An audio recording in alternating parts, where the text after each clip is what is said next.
And we are back. I'm the Dadadpanther, variety streamer, content creator, all that other stuff in between. And this is the Panther's Den. We're going to talk Marvel's Avengers. So let's get into Marvel's Avengers. Now, the last time we talked, I did like a podcast or two. I've done some videos. This is a game I still play. I'm still enjoying this game, though at times it is frustrating. And we had talked about the XP rework. The XP rework. There we go. Try to say that 8 times fast. And I said it was a good thing to do. It was needed for the quality of life of the game, but how they executed it wasn't the best way. And they fumbled through some execution. So I'm not going to get into that on this video. We've done that before. They also said that we're going to basically do Hawkeye week. So just a reminder, March 9th at 11 a.m. Pacific time, March 10th at 10 a.m. Pacific time, March 11th at 1 p.m. Pacific time are going to be Reassemble campaign. And from what they said is they're going to play on the PlayStation 5. You're going to see for the first time the next gen patch in effect. That's going to be awesome. We want to see that and maybe know more about the features. The thing that's interesting is if they're going to redo the campaign, they're just setting themselves up for people asking, when are we going to be able to collectively do the campaign again if you're not deleting your save or starting all over again? So that's going to be interesting. And then on March 12th, there's going to be a dev that helped design or something like that. I can't remember off the top of my head, who's going to be there for the Hawkeye showcase. And that's March 12th. That's at 2 p.m. Pacific time, right? Now, the other information they just dropped today, Andy, one of the awesome people that we get to see normally every Friday on the dev stream with Phil and LK, said, hey, listen, live your superhero dreams with the customizable harm rooms on March 18th for all platforms. That's correct. So the harm room video that leaked from Intel, and remember I did a podcast and we talked about it. I said, hey, listen, the fact that this came out, it had skins, it had merchandise from Intel that was ready to go out, like multiple chipsets. This is something that they were supposed to do. They just jumped the gun on it. And yeah, I was like, this has to be something that has to go with the power of PC, has to go with the power of next gen.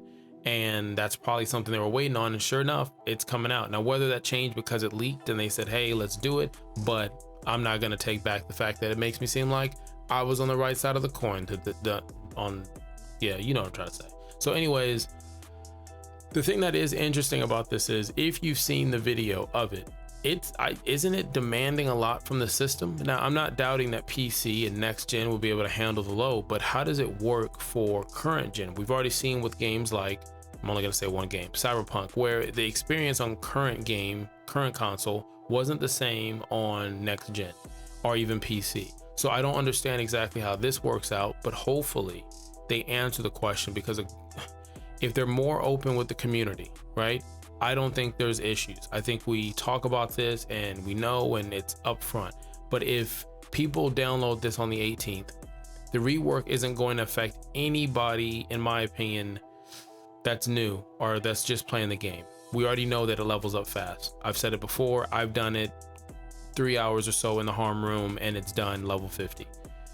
Just how they execute the information. So hopefully they get better at executing the information, but that's a question that I would love to get answered this week coming up. The next gen features, the conversation on maybe a something visual for the percentage of people who don't like this rework of XP, to kind of show them this is what it is.